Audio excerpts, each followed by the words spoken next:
Every year is a wild year for Sims 4, and 2024 was no exception. Here are the four biggest shit shows for Sims 4 in 2024, ranked from not as bad to the worst. Now, of course, this is all subjective. I will not be including any major bugs or pack-related content because, let's be honest, that alone could be its own video. That said, let's go ahead and start with number 4. Long-awaited but disappointing base game additions. Now, these include rounded pulls and eyelashes. I think that getting eyelashes in the game is fantastic, and I don't think they look absolutely egregious. However, I do think they could have been done a lot better. They appear rather heavy and clumpy and not very natural. So overall, it's great this was added for console players and people who play vanilla, but I think it could have been executed a lot better. Or at very least, we could have had more varieties. Rounded pulls, however, is another thing entirely. Unfortunately, just like curved walls in Sims 4, they don't function exactly as they should. People have had trouble with these rounded pulls over the course of this year. In addition, I think this would have been a great opportunity to introduce more assets for pulls in general. I think it would be great to get some innovative slides,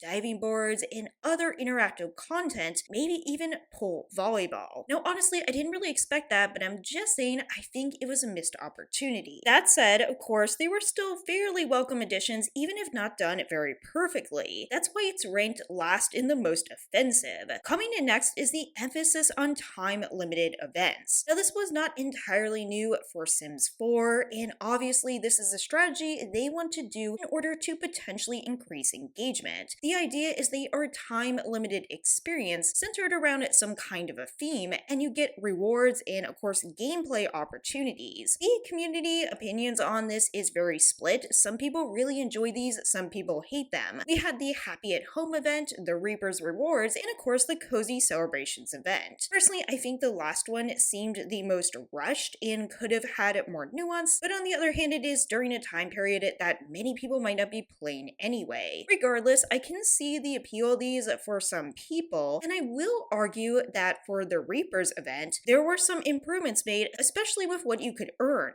While I think these could be compelling in some ways, they were very buggy indeed for a lot of people. A lot of people weren't able to complete them at all or didn't even get them. And yes, this did occur for people without mods or CC problems. Overall, I don't mind them having these every once in a while if they're done well. But number one, I would be worried about the frequency of these events going forward. And of course, number two, they need to work as intended. And in many ways, number two on my list also links into this because the timed events actually are pretty obnoxious from a user interface basis. You're constantly bombarded with being asked to play the event. It's really annoying and obnoxious every single time you log in. And this was a year of UI changes and increasingly obnoxious changes. But the most egregious one was the inclusion of the shopping cart. Now, the shopping cart inclusion was especially egregious because of its pulsation. There actually was an update to supposedly reduce how much it pulses, but overall this year it's been increasingly aggressive marketing in-game tactics. That feels very disruptive in nature. We should be able to click off this, and personally, I think there's tons of advertising for Sims 4 as it is. The menu already was an advertisement of sorts, and it seems to just be getting worse. And I don't want it to continue, but personally, I think it will. And so you might ask, well, what is number one? Well, number one is the announcement of the future of the Sims franchise. This, in my opinion, is the step in the wrong direction. Now, of course, there's a lot we still don't know, but during the Investor Day event, we learned that there will not be a Sims 5, at least for now. Now, this wasn't entirely a surprise for many people. Many people had already felt that Project Renee was not Sims 5. However, we got leaks of Project Renee, and it's looking increasingly worse in my humble opinion. In addition, the future of the franchise includes adding a shared gallery across games, generative AI components, an emphasis on social interactions, and of course, the announcement that Sims 4 is going to be going on for many years to come, whatever that means. Now, on a plus side, they did say they were going to try to modernize Sims 4, and I know some of my viewers actually think this is good news. Many people actually wanted Sims 4 to go on for a long time. I don't share that opinion, though I do of course want to see Sims 4 improve while it is running as much as is possible. My opinion is I just don't know how much more content we can slap into Sims 4, and I'm not talking from a financial monetary standpoint standpoint, but just in terms of overall game stability. Again, there are arguments against this, and I understand that as well, but in my opinion, this was the worst news of the year. Of course, remember, in January, we are going to be getting more information, I don't know exactly what, about the future of this franchise, so hopefully there is something positive. Now, I just want to round out this video and say that, of course, there were positive things that happened this year. Like I said, I would be interested in doing that video too. I just wanted to have some fun and point out my least favorite things that happened in the Sims 4 community this year. Let me know what you think in the comments below. What would you rank as your top worst things in Sims 4 this year? And as always, I'll see you in the next one.